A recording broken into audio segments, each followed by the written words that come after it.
Okay, hello everyone. We are going to do a flour sack jump just to get you in the swing and back in the hang of animating in Maya. What you see right here is the flour sack rig, the real simple rig that you have a link to. As you can see, it has controls. It even has a texture on it and a bump map, which you can put on yours. It's not important if that's what you want to do. You can put it on, or you can just leave it just gray. Either way, it's fine.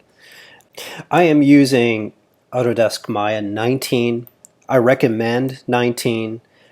We can talk about how you can acquire Maya, whether it's going to be remote using it through the school, or you can go to the Autodesk site and find an educational version of it. In any case, my recommendation is to use Maya 19 instead of Maya 20. If you have the choice, and if not, just roll with what you've got. So, in terms of just downloading and getting this simple character into your Maya, going into your canvas and clicking on Project 1, and that's opening up, you'll see the first project, Project Olympic Action. This link right here, using one of the rigs, click on this page. Let's click it. It opens this page, stuff about the rig that you just scroll down. You don't need to read it all. And then to get this flour sack, you click right here to the download page. It's going to go to this site where you can download. And I just want to point out there's two folders in here. One is for source images, one is in scenes. So the textures, if you want textures on it, you download that folder with the flour sack textures. And for the scenes, you can click inside and just download this file, sack, CSLA, MA, etc. You have any problem, as it says in Canvas, of accessing this folder right here, do let me know ASAP. I should have already put your email to access this. You shouldn't see any blockage into it. You should click on that link and you directly go to this OneDrive location where you can download it. And if you can't, just let me know.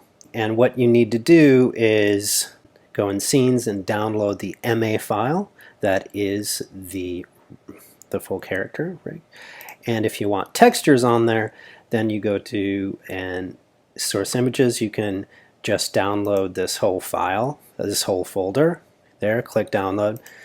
And then I expect that you know how, when you get back to Maya, you open your character like this, and if you want the textures to appear, you'll have to, that's optional, it's not important at all to this project, but if you just want to do that, then you'll go to Windows Rendering Editors, Hypershade. I can put that on my shelf here.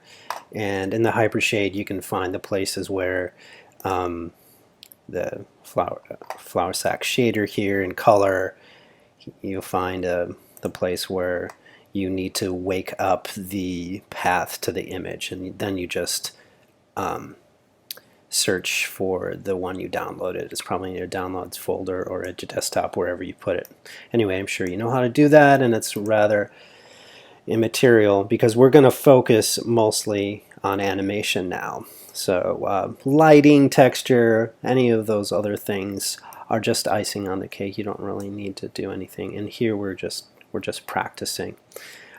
So this is kind of building up to the first project. What I want you to do now is just to exercise a little bit, and that's what we're going to do. We're going to do a basic jump with this flour sack, and just to knock off the rust, or if it's been a while since you've used Maya, I would like to see where you're at with your sense of timing and your ease of use of the interface, and any access issues to come up. So this is kind of a litmus test, getting good timing, poses, and action into a very simple jump with a very simple rig. Okay, and that's what we're going to do right now. All right, let's first just define what we're doing. And this is just going to be an exercise, make the flour sack jump. and it's not graded. Normally, if this was not remote teaching, this would be an in-class assignment, so it's hopefully something I can watch over your shoulder virtually as you do, and it gives me feedback to where you are. So anyhow, we're going to make the flowered sack just a general jump, so it's going to kind of go down and back up and land on the ground. So what you could do is plan a little bit before you do any animation. And a lot of animations in this course, I'm going to encourage you to tape yourself or videotape yourself. In some projects, just a minimal amount of planning will be helpful. So what you could do is just get up right now and do a jump and see how long that takes you. And as you're jumping, you can use the stopwatch on your phone. You could count roughly 1,000, 2, 1,000, and give just a blocking in of where it would start and where it would end in terms of time frame. So if you started from a rest position, just stand normally in a safe place where you're not knocking into another object or near something, and relax your body standing up straight, and then dip down, and in your natural flow of a jump, not too brisk and not too slow, jump up and down and land. Maybe you come a little bit off the ground and see how long that takes you. I just did it, and I counted a maximum of 6 seconds to do this particular jump. You could time yourself and do the same thing. If you want, you could record yourself with your phone, but have a sketch pad right by your side, so you can just make little notes here. Do it 2 or 3 times and get the idea of the average amount of seconds it takes you to do a jump. The slowest version after 3 times was about 6 seconds. I know it won't take exactly that long, but it's better to overestimate than to under. So I'm going to go with a blank canvas of time with the 6 seconds max, although I'll probably only use 100 frames. So 6 times 24 is 144. I'll round off to 140. So my 140 will be my general end frame, although there'll probably be some chunk of relaxed time here. And of course, starting on frame 1, so I put X1, X symbolizes frame, so you don't have to write FR or something in your notebook or sketchbook. And again, I recommend having a notebook at hand to scribble things down and get this all in your head just by the planning. Okay, observing my own simple jump, I think there are these various poses that I can call key poses. So I have these poses, just simple, quick blob shapes sketched out. Okay, so the 10 poses are the relax pose, then antic 1 is you're going down to begin the anticipation of the jump, and then antic 2 is the anticipation at its most extreme before you jump, and then the launch pose, going up in the air, and then a second launch pose, you're at the apogee or the top of your arc of your jump, then the landing when coming down. Again, this is just planning in Photoshop. I don't intend on doing, of course, a 2D animation, but it always helps to start with 2D planning. And then the follow-through, which I call follow-through 1. It's where after the landing, all the energy is kind of shooting forward. And then follow-through 2, I'm calling, notice the pose shape. This is actually the same shape as this one right here, antic 2. So you can even copy and paste, whether it's 2D or 3D animation. Recycle anytime you can. And then what I'm calling recover 1. That pose looks familiar. It's exactly that pose, which is antic 1. And the very last one is relax end. And this, of course, is that one recovered as well. And I spaced this out. I think it's going to take how much time on the timeline from frame 1 to frame 140. I think I'll be able to finish this animation with my flour sack here, probably around 100 frames a little bit more. I'm use this time for a little bit extra to recover. And I do want the last frame to look like the first frame regardless of how long this space is. So that's a plan. It's going to really help you animate much quicker if you have a sketchbook and you have something thumbnailed down, you know, where you're going to go, what you're going to do. And you can go further and figure out where these might be in terms of this timeline. And again, it could be guesswork. Now I am naming these poses. We have Antic 1, Antic 2, Launch 1, Launch 2, Landing, Follow Through 1, Follow Through 2, Recover, and Relax, End. These are what I detected as kinds of keyframes. They don't have to match exactly what you have, and if you have a different anatomy character, if you wanted to do a different speed jump, it could be isolated key poses that are different than these. Also, these two, follow through 1 and follow through 2, could be combined into one pose for economy. And if it's something in Maya and use the graph editor, you probably wouldn't need 2 key poses there, but that's up for debate at the present. All right. Before we start actually animating our flower sack in Maya, we could take a little stab at where these fall on this timeline right here. And they're not ironclad or don't need to be rock solid in numbers. So just taking a guess will go a long way if you just do a thumbnail guess of where any of these would fall on the timeline. Remember, we said 140 frames maximum. We're certainly not going to use all that. That's a really kind of lazy, slow jump. We're going to have a lot of space here, I'm guessing. Here I've taken a guess and mapped out where I think these poses would fall. In blue, I've given space between where things are close together in key pose and farther apart. And you can notice that there's a gap right here where I think there's plenty enough rest time for this jump. And looking at our video reference, this is not a bad guess, a pretty fair guess of where these poses might fall. Let's say if we were doing 2D animation, stop motion, it doesn't matter. This measure could be a ready guide for you to jump into, no pun intended. Okay, so just guessing, the first pose of course would be in frame 1, and then the Antic 1 in frame 26. Antic 2 about frame 33, and so on, where I put each guess number, and I'm going to use that as my guide.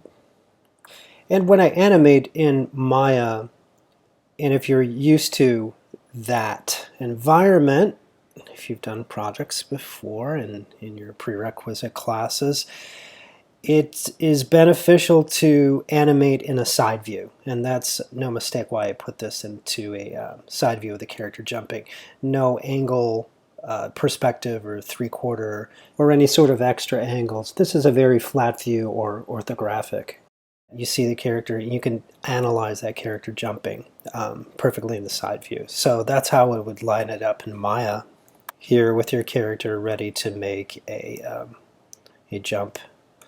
You can in the perspective, or you can completely go and create a side view. And looking in the side view, let's say in this side view your character, you're seeing the you want to see the left side of the character instead of the right side. You can flip the camera around to see the opposite flat view of it, opposite side view. So let's say this is the side view you got through the 4-view in Maya, and you felt it was the opposite of what you needed, and you needed this side X view to be the other way, or flip the other way. So you just go to have this flip to the left side to the right side and vice versa. You just need to go into this panels, orthographic, new, and you can choose left or right here. If you choose left, one way, whatever is going to work for your diagram that you've made. You're creating a new camera, so it put left here. If you wanted to have a right side, now it's flipped back the other way. Okay, just know that can be kind of frustrating if you don't have your flat view in Maya lined up with the sketch that you made. Okay, well, I'm just about ready to go into Maya and implement all my little plans here with thumbnail and frame numbers, and it should go pretty smooth after that with that planning. But there's one really important subject I would like to discuss before we go in that, and it's a really big topic, and learning this as soon as possible, if not the first day, is going to be very beneficial. And it has to do with the method of animation. And I'm describing these two methods that are well practiced historically and in present methods of animating, called layered or pose to pose. These are two ways of thinking and doing when making animation. And maybe you know a little bit about both, maybe you don't, so I'm going to assume it's somewhere in the middle, and I'm going to discuss what precisely I mean by layered and pose to pose. We are at a part of the lecture right now that it's very instrumental to talk about this. Well, if you're a 2D animator, if you consider that part of your identity already, you're already thinking somewhat in pose to pose because you're forced to. You're drawing physical, discrete drawings, and you're making your next pose, and making your next pose, and then connecting those poses with intermediate drawings. Now, there could be exceptions to that if you're doing that, like a multi-planing, or you're broken up your character on stacking them on different layers, and maybe you could be drawing the upper body and the arms and the hands at different times or different layers. Or if you had a 2D character that was a puppet, a kind of cutout, that would be a kind of mixed approach to strict pose to pose, animating different layers at different times. But let's say you were doing straight ahead animation where you're drawing the full pose. Let's say extreme pose to pose means you have to draw the entire character in every part of that pose correctly for that frame. All right, so you'd have to know a lot about the physics and the anatomy and fine details of the pose, and have that accurate drawing in place generally at the frame it needs to be at.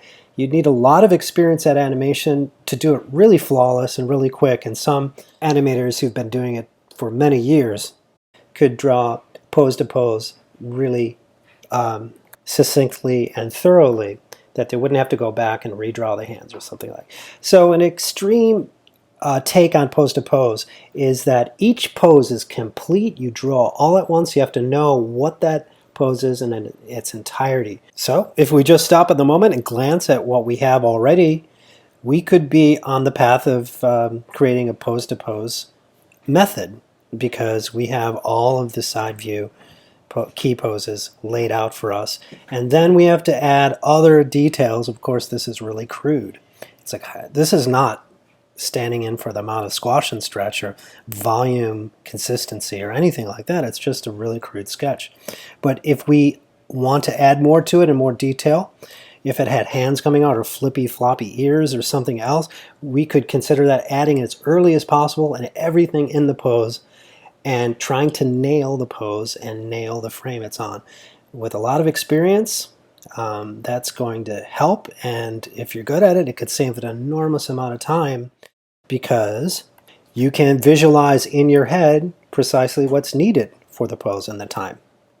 On the other hand, if we chose a layered animation method, this means you don't have to know all of that. You just work for the general timing of the center of gravity of your character.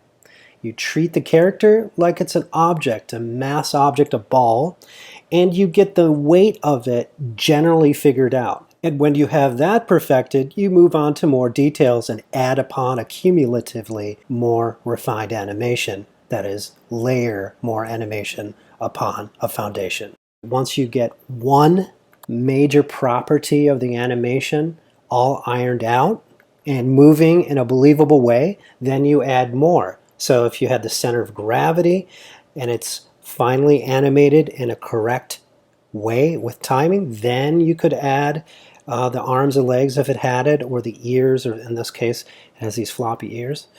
And there's room for mistake and push and pull. It might take a little bit longer because you're fudging back and forth, but when people are really good with this technique, or they're really good with pose to pose, both could be equal amounts of time, equal amounts of effort. It's just a method that could be a preference of one way or the other. And we're going to go deeper into that as we have projects in 2D and 3D. So this planning we're doing right here is at the interstice of, you could take this in a pose-to-pose direction or layer direction in terms of method. And this is where we make that decision. So if you're thinking, can both of them be blended? Of course they can. And if you're good at both methods and you're able to blend it when it's needed in an environment where it's beneficial to have one or the other, you can do that as well. Now, all of this must seem pretty abstract until we actually do it, and it's going to make a lot more sense. The direction we'll go for this demo is for the layered method. Assuming that you've all practiced some of the pose-to-pose before, and using CGI, it may be a new method that you have not used before. And it's particularly beneficial in this environment of multiple cameras, CGI, so you can have some ease of use. It somehow lowers the stress of having to know everything about the pose at any particular time. It's fun and easy to use. So let's go into layered animation and see what we're talking about. Let's split this into two videos, so it would be a good place to end this one and pick it up in this flower sack part 2 demo for the next one.